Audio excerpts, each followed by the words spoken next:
अस्सलाम वालेकुम dear students. आज हम बात करने जा रहे हैं what are the types of anxiety. 3 major types of anxiety है हमारे पास जो फ्राइड ने प्रेजेंट किया था। ठीक है जी, फ्राइड कौन है? फ्राइड हमारे पास psychoanalysis school of thought के जो फादर हैं वो हैं फ्राइड। तो उन्होंने 3 टाइप्स ऑफ एंजाइटी प्रेजेंट किया था, जिसमें हमारे पास आता है objective anxiety, neurotic anxiety and moral anxiety. So first of all we are going to discuss the objective anxiety. It arises when there is an objective threat to the person's well-being, anxiety due to different objects or different persons, negative attitude towards them.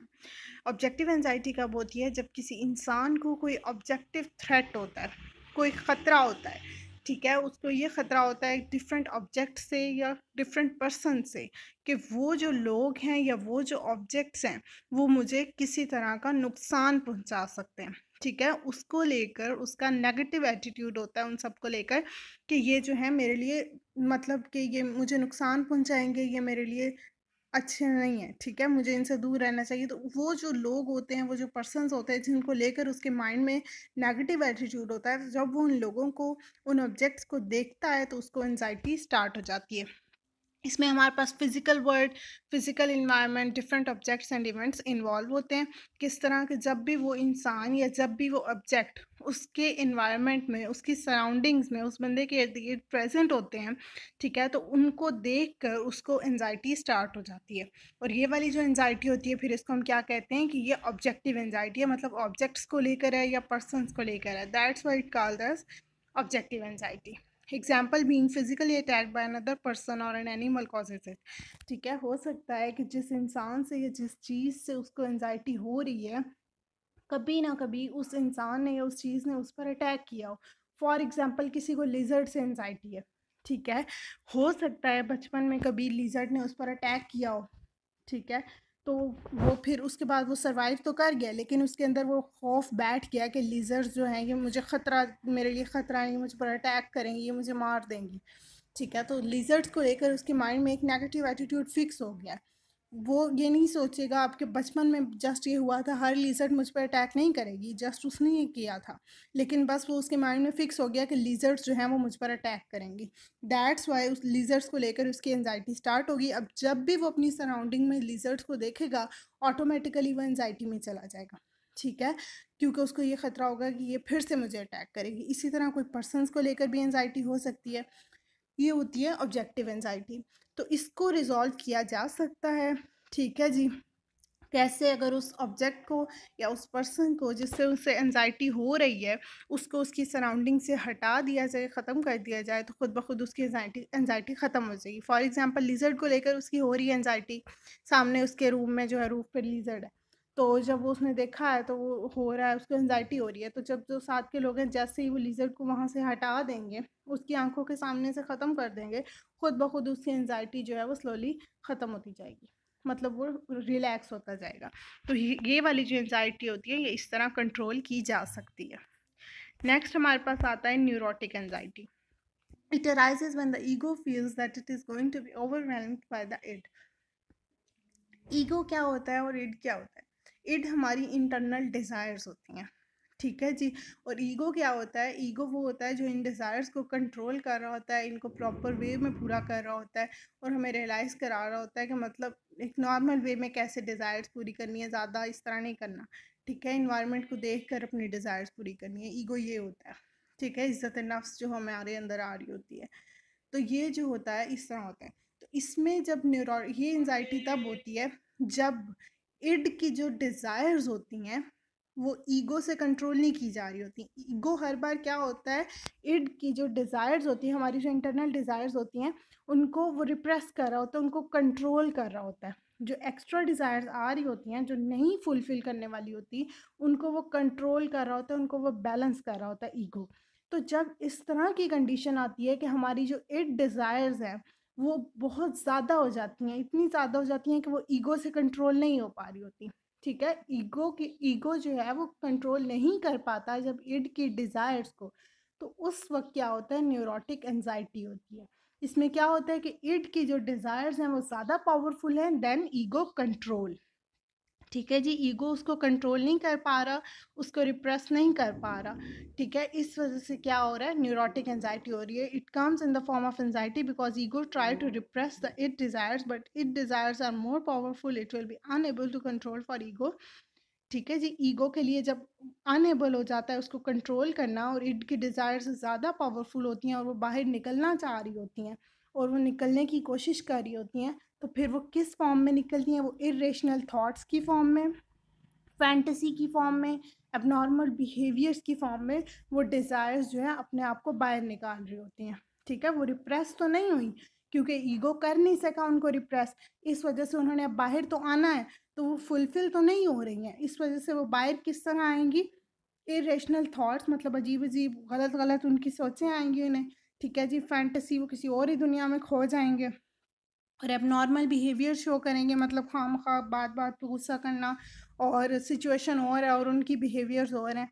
ठीक है, abnormal behaviours वो show करेंगे, irrational thoughts होंगे उनकी, लोगों को लेकर गलत गलत सोचेंगे। तो इस तरह उनकी ये वाली जो होती है न्यूरोटिक एंजाइटी होती है, जब उनकी इंटरनल डिज़ायर्स जो हो रही हैं वो सेटिस्फाई नहीं हो पा रही होती हैं और ईगो भी उनको रिप्रेस नहीं कर पा रहा होता, और मतलब जो की डिज़ायर्स होती हैं वो ईगो से ज़्यादा पावरफुल होती हैं।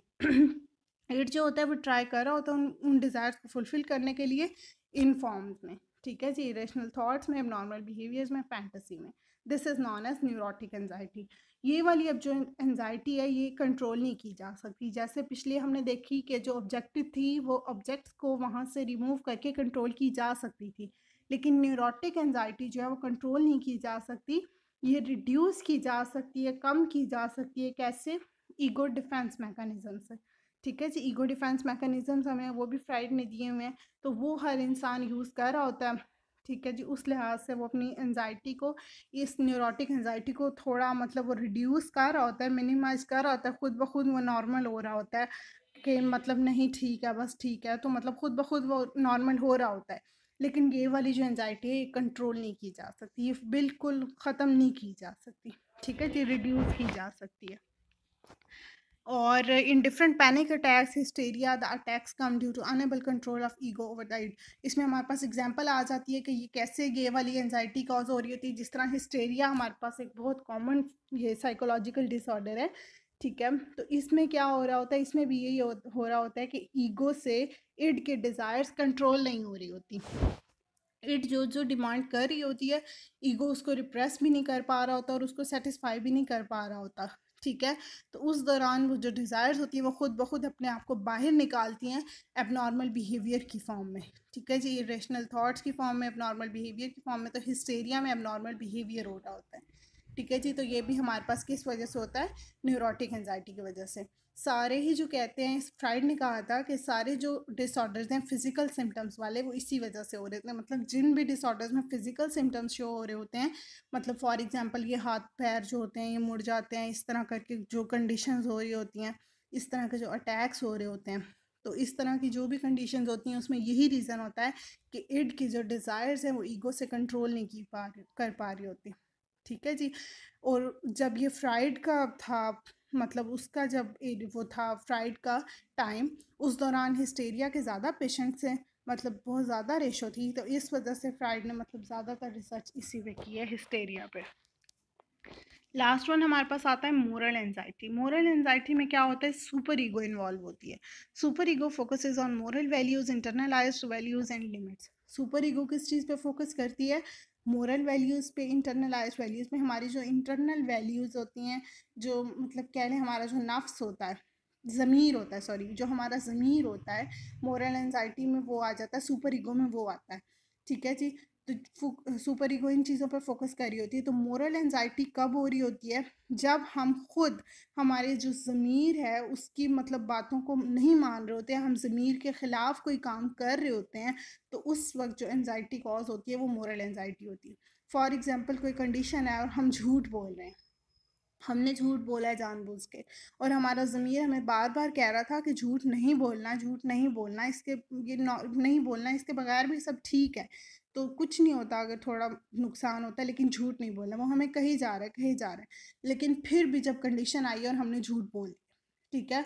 अब ये जो हमारा इंटरनल जो हमारा ज़मीर था, जो हमारी सुपर ईगो थी, मतलब हमने उसके ख़िलाफ़ काम कर दिया, तो हमें थोड़ी देर बाद फिर खुद ब खुद इंटरनल गिल्ट स्टार्ट हो जाता है कि एवें मैंने खामखा ये काम कर दिया, ऐसा नहीं करना चाहिए था मुझे।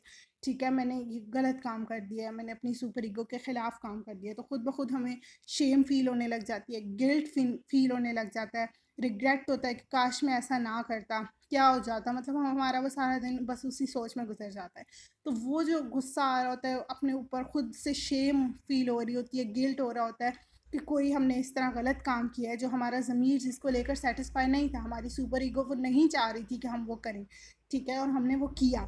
तो उस दौरान जो हमें एनजाइटी हो रही होती है, वो कौन सी एनजाइटी होती है? Moral anxiety. मोरल एनजाइटी क्यों? क्योंकि हमने अपनी मोरल वैल्यूज़, हमारी जो इंटरनलाइज्ड वैल्यूज़ होती हैं, इंटरनलाइज्ड लिमिट्स जो हमने खुद अंदर बनाई होती हैं अपनी, ठीक है, अच्छाई और बुराई वाली, तो ये जब उनको हम मतलब ख़राब करते हैं, उनके अगेंस्ट कोई काम करते हैं, तो उस दौरान कौन सी एनजाइटी होती है? Moral anxiety. It leads toward different physical disorders in which obsession is dominant here. Moral anxiety is the self punishment. इसमें क्या होता है? ऑब्सेशन डोमिनेंट होती है। ऑब्सेशन क्या होती है? Common disorder in which person experiencing great shame and guilt. ये वो वाला डिसऑर्डर है जिसके अंदर इंसान बहुत ज़्यादा शेम एंड गिल्ट फील कर रहा होता है। इसमें बहुत ज़्यादा बड़े बड़े भी आगे जाके केसेस हो जाते हैं कि इंसान ने फॉर एग्जांपल किसी के साथ बुरा किया होता है ना, तो वो शेम और गिल्ट उसको इतना ज़्यादा हो जाता है कि उसको वो मतलब उसका जो मेंटल इश्यूज उसको कॉज हो जाते हैं, और उसको ये लगने लग जाता है कि वो जो गलत काम मैंने उसके साथ किया है वो असल में मेरे साथ हुआ है। ठीक है, वो अपने आप को उसकी जगह रख के सोचने लग जाता है। पहले वो सोच रहा होता है और फिर आहिस्ता-आहिस्ता वो समझने लग जाता है 100% कि मैं वही हूँ, और वो उस इंसान की तरह बिहेव करने लग जाता है कि मेरे साथ ये हुआ है। किया उसने खुद होता है, लेकिन वो समझने लग जाता है कि मेरे साथ किसी ने ये किया है। इस तरह उसका जो मेंटल इश्यूज़ कॉज़ हो जाते हैं जब ये एंग्ज़ायटी बहुत ज़्यादा हो जाती है, ठीक है? इसलिए मतलब जब किसी के साथ गलत करते हैं तो वो शेम और गिल्ट और वो सब कुछ जो होता है, वो इस एंग्ज़ायटी की तरफ ले जाता है। इसमें इंसान खुद को खुद पनिश कर रहा होता है। दूसरों को तो नहीं पता कि इसने ये काम किया है, इसने किसी के साथ गलत किया, फॉर एग्ज़ाम्पल किसी का मर्डर किया है, ठीक है? लेकिन उसको खुद तो पता था ना, तो उसके इंटरनल उसकी सुपर ईगो, उसका ज़मीर ने उसको इतनी मलामत की कि वो ये समझने लग गया कि जैसे मेरा ही कत्ल हो गया, ठीक है? तो इस सेंस में वो खुद ब खुद पागल होना शुरू हो जाता है, उसको ये वाली एंग्ज़ायटी कॉज़ होने जाती है। और ये भी एंग्ज़ायटी जो है, ये कंट्रोल नहीं की जा सकती 100%। इसको भी इंसान खुद ब खुद रिड्यूस कर सकता है ईगो डिफेंस मैकेनिज़म्स में। वो खुद ही इंसान कर रहा होता है इंटरनली तौर पे, अपने आप को सैटिस्फाई कर लेता है कि अच्छा चलो मैं इस तरह आइंदा नहीं करूँगा, मैं मतलब माफ़ी माँग लूँगा, ये सब कुछ। अगर वो ये सारा कुछ ले लेता है, ईगो डिफेंस मैकेनिज़म्स में कोई ना कोई यूज़ कर लेता है, तो वो सैटिस्फाई हो जाता है। ठीक है जी, और ये भी कंट्रोल नहीं की जा सकती, रिड्यूस की जा सकती है। So that's all. हमने डिस्कस की 3 types of anxiety presented by psychoanalysis school of thought father Freud. I hope आपको अच्छी समझ आई होगी। Thank you so much and अल्लाह हाफिज़।